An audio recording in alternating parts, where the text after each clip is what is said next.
illa rahmatan lil alamin, dan tidak aku utus engkau wahai Muhammad kecuali engkau adalah rahmat bagi seluruh alam semesta. Alhamdulillah pada pagi ini kita sudah berkumpul berkata-kata berwajah itu semua rahmat Allah Subhanahu wa taala. Alhamdulillah ibu-ibu yang saya hormati, kami mahasiswa dan mahasiswi dari PAI Unsika ya, Pendidikan Agama Islam Universitas Singapura Bangsa Karawang, yang saat ini akan menjalankan PKN, pengabdian kepada masyarakat. Dan ini ditugaskan oleh dosen kita Ibu Hajah Budut Najatul Kaujian. Dan mudah-mudahan acara ini bermanfaat untuk ibu semuanya, karena kami di sini akan membagikan ilmu ya, insya Allah yang akan disampaikan oleh peserta yang di depan gitu ya.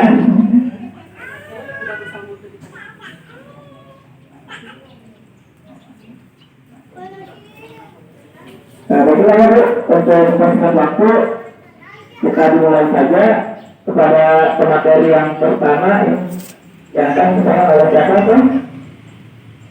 Yang beringat, ya saya Karena, silakan tuh. Assalamualaikum warahmatullahi wabarakatuh.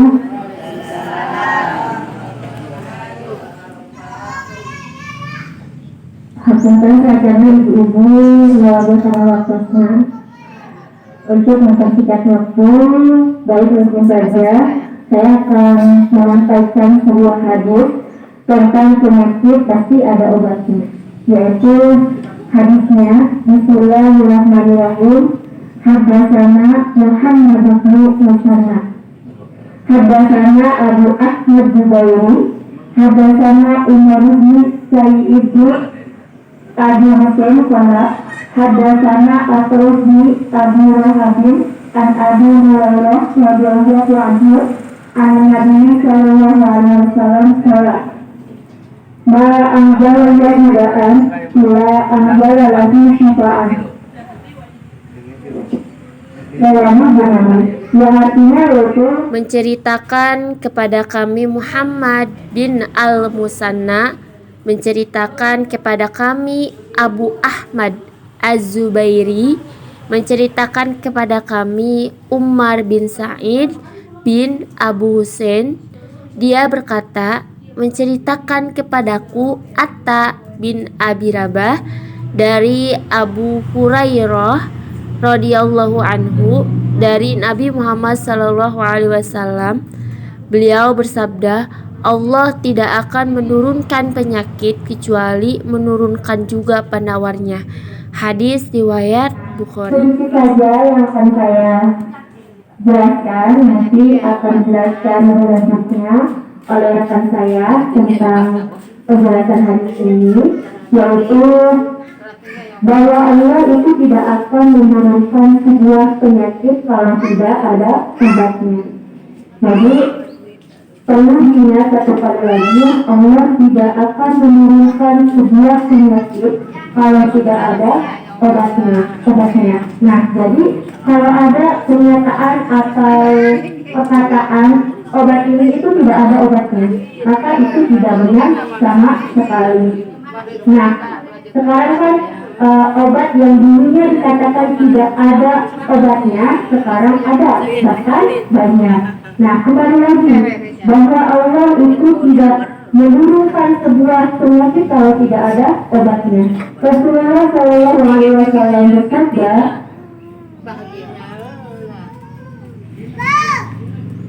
berobatlah wahai hamba-hamba Allah. Artinya kita itu tidak boleh vakum, harus berikhtiar berobat. Selama obat itu halal, tidak haram, maka sah-sah saja dan aman-aman saja untuk dikonsumsi. Nah, kemudian ada peribahasa, siapa yang bergerak dia dapat. Nah, artinya misalnya kita itu mau sembuh tapi tidak mau berikhtiar, maka itu hanya sebuah hayalan. Karena ketika kita mau sembuh, maka kita harus berikhtiar. Karena kalau tidak mau berikhtiar, mustahil untuk sembuh. Terima kasih, sekian dari saya. Kurang lebihnya mohon maaf. Saya persilahkan kepada rekan saya. Assalamualaikum warahmatullahi wabarakatuh.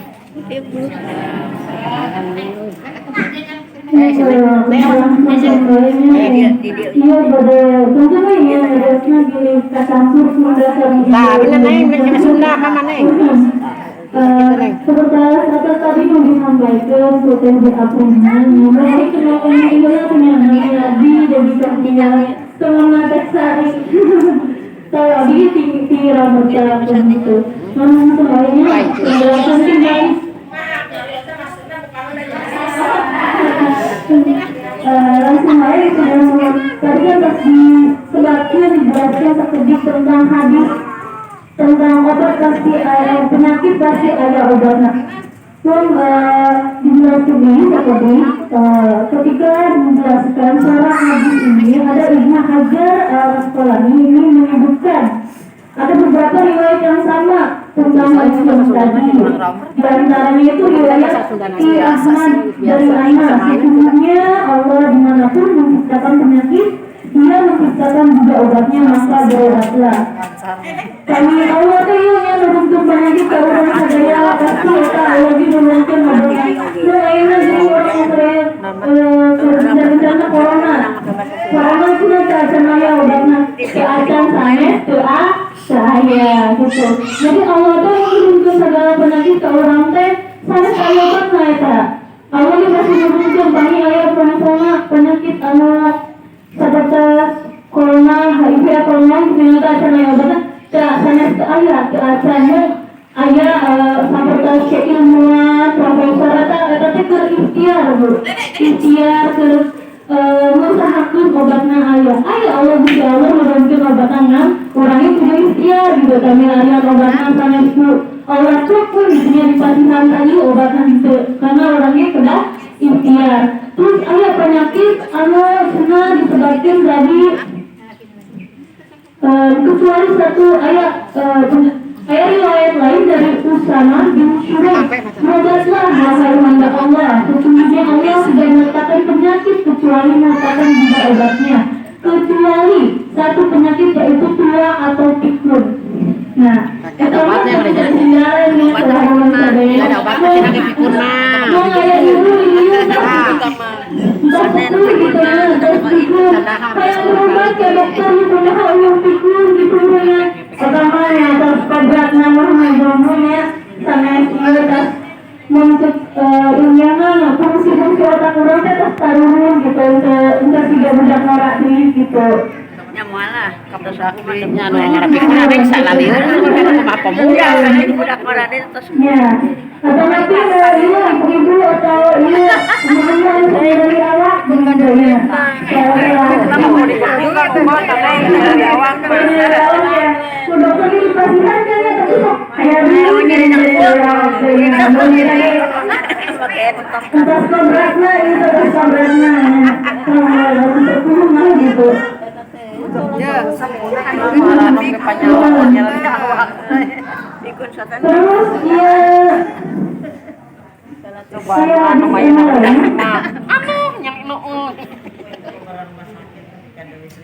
dan riwayat Abu Daud dari Abu Darda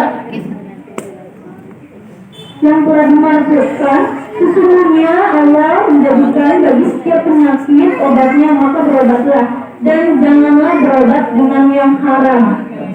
Nah, ternyata dulu dia kayak cina masuk nasi obat sok mamang orang gitu kan. Nah, kalau ternyata kalau obat gitu. Obat tapi gitu nya. Yang tinggalnya orang itu hukumnya halal haram. Haram, yang sama orang itu hukumnya haram. Cuma kalau orang itu makan dengan sambal obat, tapi maksudnya harus dilihat memang kamu lalai makin lalai ternyata masih jadi obat gitu. Saya hukumnya haram kami aja imam dari mazhab Syafi'i dan Hambali mengatakan itu tidak diperbolehkan karena di sini ada orang yang jadi obat itu yang jadi racun gitu kalau kalian yang cager malah Memang masa sekarang kita gitu panggilnya ayah orang kan tidak kamu di haram kita bertaring orang bertaring dulu tapi hukum lagi haram gitu. Nah kemudian terus itu cina ayah memperbolehkan orang itu diimam tapi syaratnya kamu jawabnya syaratnya kata orang itu boleh dia yang urgent penting gitu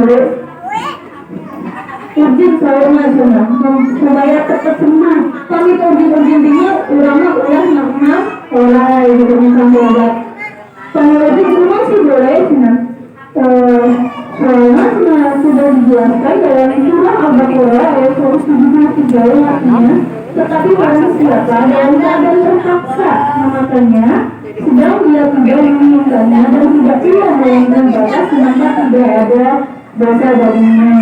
Jadi kalau misalkan orang itu berujung pentingnya orang itu disuruh main orang yang minum obat penenang tapi kalau misalkan misalnya orang ke dokter gitu yang berobat ke dokter ya aku minum ke dokter gitu harus malah orang gitu yang hukumnya jelas-jelas haram gitu.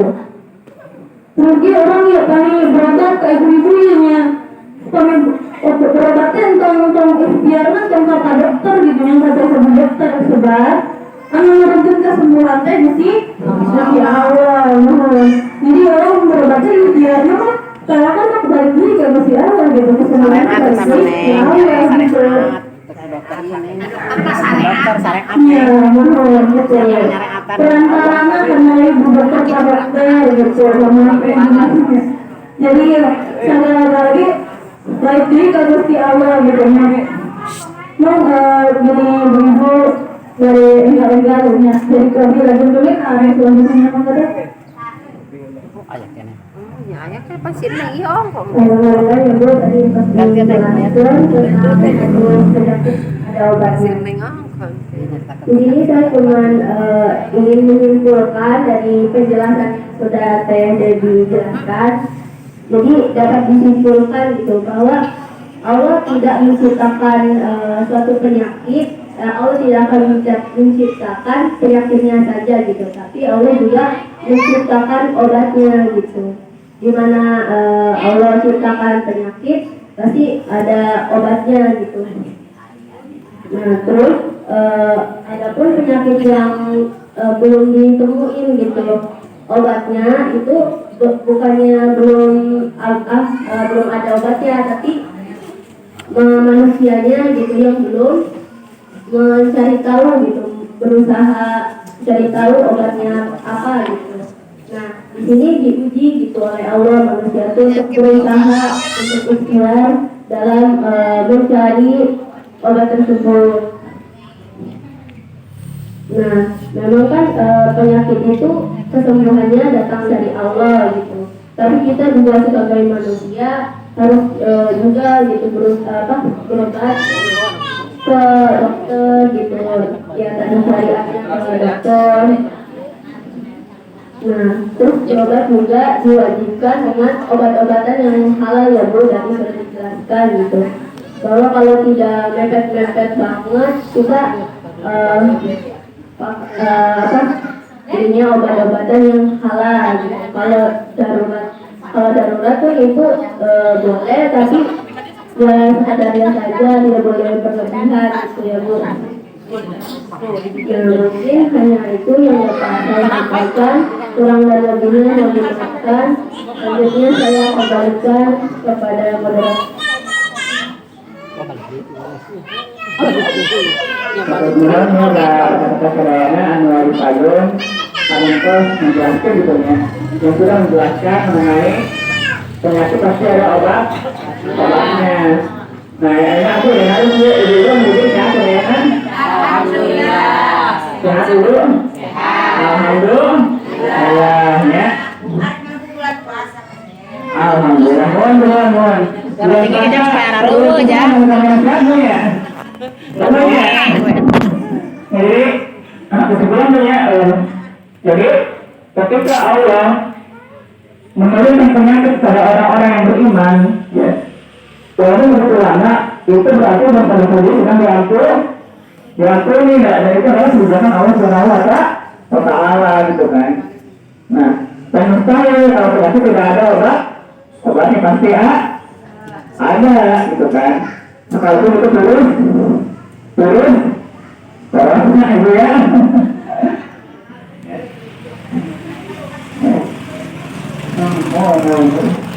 Jadi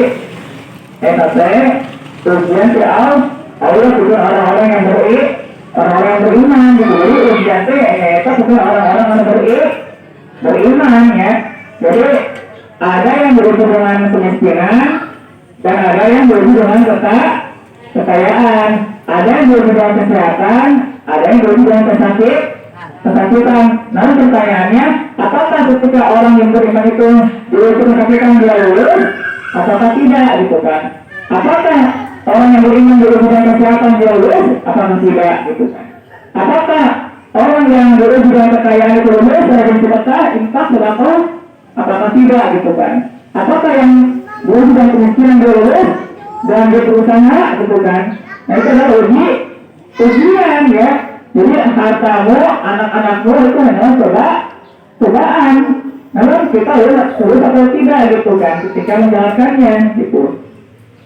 Nah jadi ketika seseorang diberi kesakitan gitu ya oleh Allah SWT, maka dia itu sebenarnya sedang diampuni gitu kan ya.